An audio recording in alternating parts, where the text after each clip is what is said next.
And welcome back everybody to another video here on the family farm. Hope you guys do enjoy this. Please be sure to go down below, smash that like button, leave a comment, let me know what you guys want to see in future episodes, and don't forget to subscribe to Midwest Ag for more. That being said, we're gonna get heading back to the farm and let's get after it. So I decided to wake up early this morning, and well, let's just say that finally, after about 2 more trips, well, all the rice spouts are finally gone. So now I don't have to deal with that entire mess ever again. I think might try to get cabbage, or is it cabbage or lettuce? I don't know, but we're gonna probably sell these greenhouses and then get the greenhouses where we can go through and get a whole bunch of other different crops, strawberries, lettuce, cabbage, lettuce, whatever you want to call it, tomatoes, and a whole bunch of other stuff. I think we can even do potatoes, but I'm not real sure. Maybe we can make some French fries or something like that. But the house is coming along very nice. So we went through and we finished the foundation, and we're starting to put flooring up. I think these are supposed to be like the steps or like the deck part of it. I don't know. Hopefully this is the front of the house and that's the back, but I'm not too sure on how that's gonna show up or show out, I guess. But we need to get prefab walls, but we can always do that at a later time. And we're gonna go over here and take a look at our field here real quick. So we have our wheat is growing. We got an 80% yield bonus when we need to lime it, and I'm not too worried about rolling the field, and that's not really a big thing on my list. I just want to get lime so I can get that 100% yield bonus going on, so that way we can make sure we can maximize how much wheat we are going to get out of this field. But I don't have anything to spread lime. We have our tractor, which is, I think it's still over here in this Morton building. So we just finished building this Morton building the other day, and honestly it's pretty nice. Comes in really handy. We got a couple things stored in here. So we have our 3650, as well as our plow, our Great Plains seeder, and our, I don't remember what this one's called, the 980 John Deere Ripper, or I guess jank. And currently we have $16,698 in the bank account, so I got to kind of figure out what I want to do to fix that up. Right now, Cole and Sean, they're still out. I think Cole, he might have went and looked for Sean. I don't know. They might be all on a hunting trip and they just didn't give me the message or something. So I'm just out here working away on the family farm, just all by myself. And I'm taking a look here at some of these contracts we have going on here, just to maybe make some money. So we have bale wrapping, makes us about $9,000. Cultivating, which is about $2,700, and the one that really catches my eye is this fertilizing contract right here for $3,400. Field's decent size, but we could probably, I don't know if we can, but hopefully we might be able to put some lime inside of that spreader that goes on that tractor, and we might be able to actually do that. Plus, you know, I have a nice surprise coming in store. You know, with that extra $3,000, we might be able to afford it. So I think what we'll do is we'll borrow the items for this contract, and we'll get them all filled up. And I guess, well, I need to head to the store real quick. All right, well, to not my surprise, my analogy of trying to use this equipment for, you know, spreading a lime on my own field did not exactly come true. So this spreader is only for solid fertilizer. So, I mean, it was the thought that counts. We got ourselves hooked up this pretty cool looking 𝗙𝗏𝗃. What is this, a 6135C? Pretty cool German tractor right here. And then we got the I don't even know how to say that, the 𝗙𝗏𝗃 Hydro Amazon solid fertilizer spreader. We're gonna be making our way to field 11. Actually, wait a minute, forgot to fill up with fertilizer. Let's go get filled up with fertilizer real quick. Then and only then will we be making ourselves back to field 11. All right, so filled up with fertilizer, and I hope they didn't expect me to like go all the way around the map just to get to this field, because the only road that accesses this is like I have to go up, over, down, and then go up by like field 12, and I guess the railroad tracks was just about the easiest way to get here. And I really am kind of, well, I didn't fill this thing up completely because, well, let's just say that every fertilizer pallet that I bought was about roughly, I'd say about like $1,200 and some dollars. Oh man, this thing's got a good reach on it. Holy crap, I'm throwing it in the neighbor's field. I gotta be able to see what I'm doing. There's a lot of fertilizer flying out of this thing. But anyway, so spent about $2,000 on filling this thing up with fertilizer, and we're only gonna get like $3,000 out of this. So yeah, this was definitely a crappy contract to be taking, because I have to get equipment, or I had to buy the fertilizer, and for some reason there's not a fertilizer like station on this map, so you got to buy it, which I think is kind of stupid, but I guess it works. But we're almost done here. We're already at 44% here done with this contract, working our way up almost about to 50%. And as soon as we're done with this, I'm gonna head back and pick up my pickup. I got to go back to the farm, and I'm gonna pick up the trailer, and I got a surprise for you guys. So hopefully you guys, you know, sit back, enjoy, and this is gonna be a big one, and I'm really happy that I am bringing it to this map, and I'm really glad that I'm bringing it to this farm, because by far probably one of my favorite tractors. And if you guys want to let me know what your guys' favorite tractor is down below, maybe I can work on getting that into another video, but I hope you guys do enjoy. All right, so I just want to start off by saying that this tractor has been featured a lot in a lot of, well, there you go. You can see one of the big old tires back there, but this tractor has been featured a lot in a lot of my Farming Simulator 22 videos. If you guys want to go check those out, make sure you guys click on the link that I'm about to give to you here in a second. But let's just say that one of my favorite tractors, and I'm so glad that it's here. And ready, 3, 2, 1, here you go. We got the John Deere 5020. We got ourselves with a Great Bend 760 loader on here as well. And this is going to be my main workhorse on the farm. You might say, like, Midwest, why are you downgrading your tractor to something so old? Well, let's just say that this thing's got a lot of horsepower to it, and it's going to be putting a lot of work in here on the farm. Plus, you know, it's got like 0 hours on it. So, I mean, it's pretty much brand new. It is going to be replacing this 3650. In my eyes, any tractor is probably better than that thing. They do sound, well, that one does sound pretty good, but I do love this 5020. And I guess let's size compare them real quick. Let's pull this one off the trailer, and then we'll pull the 3650 out of the shed as well. So here we go. This has also got the the Wheatland configuration on it. So it's got the curved fenders and then the big old tires on it. So we're gonna be really pulling a lot of stuff with this tractor right here. We're gonna be able to pull that plow, no problem, of course. And I think what I'm gonna do after I, you know, compare these two tractors next to each other is I'm gonna go through and create another field off here to my right, so we can make sure that we're gonna be utilizing this little bit of land we have to our full benefit. So let's say first off here, let's take a look here at the 3650. So we're gonna go over the pros and cons of this tractor right here. So the pros, I'm gonna say right off the bat, got a lot of extra lighting on it here. We got some lights up here on the front as well up here on the cab of this tractor. Plus, it's got a pretty sweet chrome pipe on it. But let's see, another pro I would say is probably that we have front wheel assist, so you know we are able to get out of some tight spaces. And I don't know exactly which engine size this is. It might be like a 6.4 liter John Deere engine. I'm not real sure on the exact spec on that engine. And then we have some mirrors, some other things going on for us here. I mean, another thing is that it has a cab.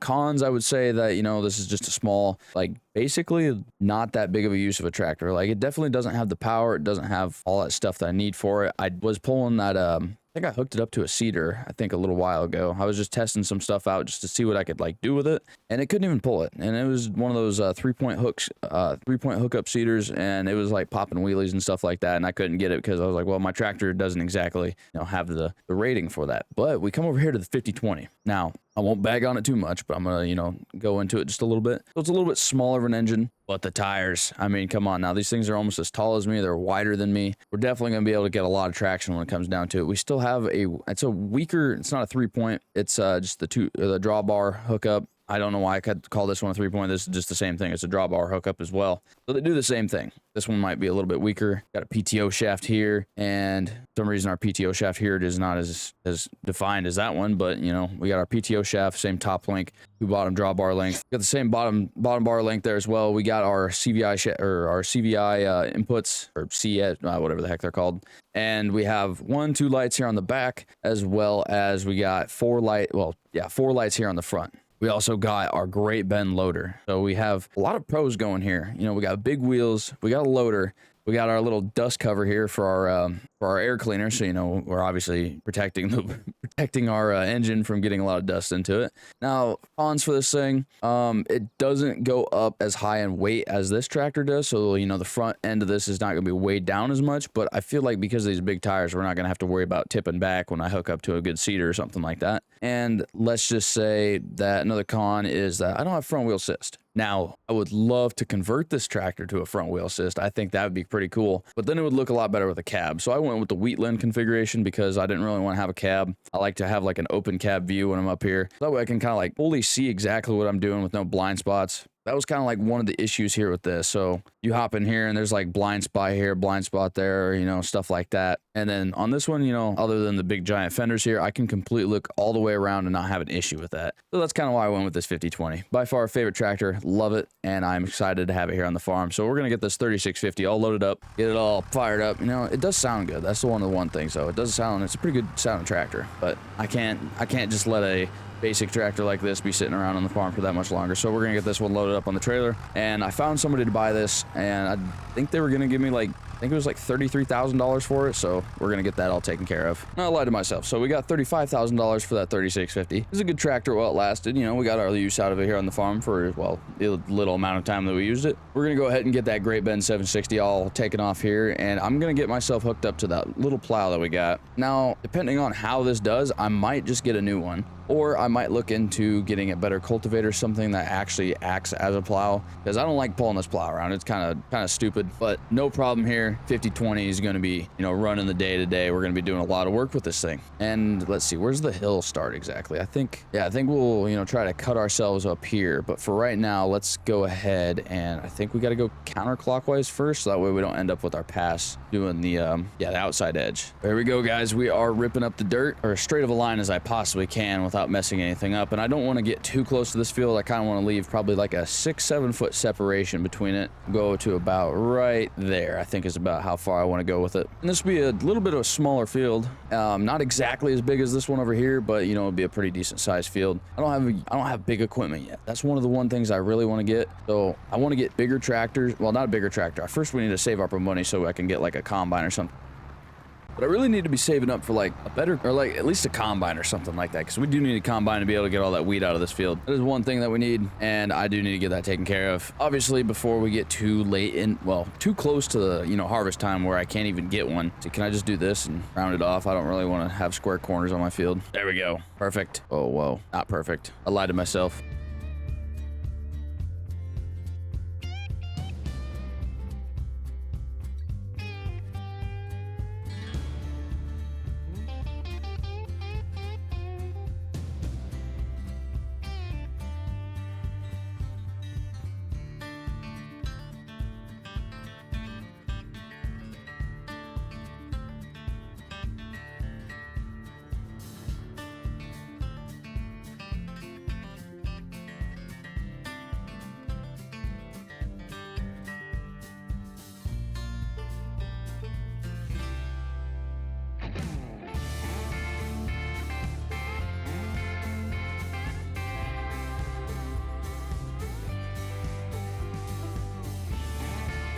Well, one field done, and well, let's just say that every time I do this, I'm 100% going to get better at this. I mean, first one was definitely a trial by error. I don't really ever go through and I don't ever like create a field and plow it. I mostly always use the ones that come with the game, but you know, when we do a start from scratch, other than the last start from scratch I did, you know, we have to create fields doing it that way. But not bad for using a little 3-bottom plow. I mean, we got a little bit of rounded corners here or there, but I mean, for the most part, I mean, that's a pretty good straight line over there. And then like this way, that's a pretty good straight line. We are, you know, we're doing pretty good. I mean, I did get a lot better. So we got, you know, info farmland fertilized 50%. I should have waited to return all that stuff from that contract, you know, to fertilize this field. But you know, we got this this is a little messed up, but that's not that big of a deal. But new addition, well, it's not really a new addition. So I went through and I rented this Brundle lime spreader right here. So we're going to be putting some lime down in our fields. And since, you know, I have it here and I bought like, I think it was like, yeah, I bought like 8,000 liters of lime, and we don't need that much because I have no idea how far out this throws, but you know, we're gonna find out here in a second.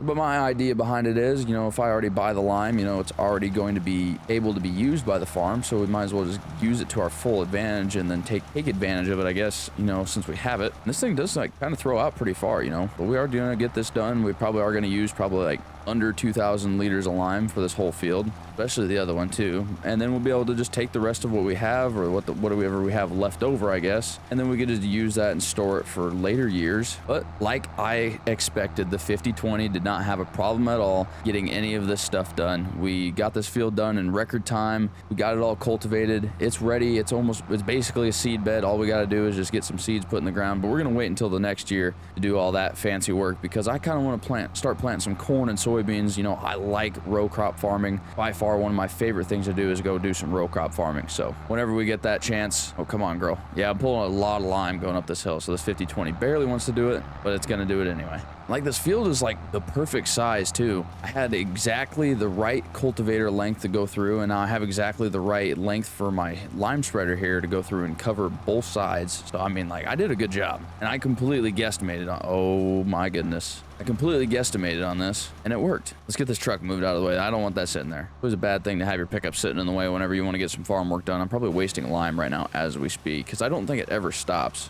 Yeah, it just keeps it just keeps going. We're just putting a bunch of lime right there in that one spot. Oh well, I got enough of it. I'm not too mad. Now I'm excited to see what I'm going to get for a yield bonus on this field once we get done with it, because we were sitting at 80%, and I'm hoping that this is what gets us to that 100% yield bonus. Because like, I don't know what else to do. I already fertilized the field. I mean, I assume maybe rolling has something to do with it, but I really don't want to roll the field. I don't like going through and rolling the fields because I feel like it's just a waste of my time. I mean, the field's plenty flat. I went through and cultivated it. The dirt clumps are all broken up. I mean, this is a pretty smooth ride going down, and this is an old tractor. This tractor's from like the late 60s and early 70s, and I'm not having any problems right now. I also lied to myself. We are, well, probably because I left the lime spreader running and I was kicking lime out that whole time, but we've used quite a bit of lime. Okay, I need to go back to driving school. That is one thing, or I need to pay attention. But make sure you guys like this video. Go down below, leave a comment, let me know what you guys think so far. And there she sits until the next time I need her. Probably going to be this spring when I go ahead and get this field all planted, but I'm excited. Well, let's get this pickup shut off. I'm wasting diesel fuel, guys. Oh my goodness. It's not like I've learned a single thing about starting a farm from scratch. I just feel like money is really expendable. Needs lime. Didn't I not lime this? Guys, okay, did I not lime this field? I feel like, you know, I did. I don't know. Okay, well, apparently the field needs lime, but I feel like I limed it. Is there something, maybe a bug going on, something like that? I don't know. I'm hoping tomorrow when I wake up that this changes, because it says it needs lime. I just put lime in it. I mean, that's what these say right here, right? Calcium carbonate. Yeah, that is that's lime right there. And it apparently, I mean, it even says lime, 1627 liters. It says I didn't put any lime on this field. Huh, that is weird. Oh well. I got some fertilizer in the back of my truck. I'm gonna use our little forklift here. Well, actually, I'm just gonna run in town and put the forklift on here, actually, because I need to go get more parts for the house. Looks like we need 4,000 liters of prefab walls. Those are going to cost me probably $15,000. So it's a good thing we sold that $3,650. We get enough money to be able to get some more prefab walls for our house. I feel like we're close to getting that house done. So once the walls go up, it's going to be like sheet metal or something like that. And I probably gotta go to the furniture store and buy furniture for the thing, but I feel like we're close to getting done. No way it takes that long to build a house. I feel like I've been at this for months, or like at least a year. I feel like it's been a year since I started building this house. But there we go. The ramps are up, the forklift's on the trailer, and the fertilizer's still loaded up in the truck. We're gonna get heading into town. Gonna get ourselves some prefab walls. Hopefully we can get that all built, taken care of today. Got the construction crew. I gotta go get them some sandwiches while I'm at the gas station, but we're gonna get that all taken care of. Hope you guys did enjoy it. Thanks for watching. Subscribe.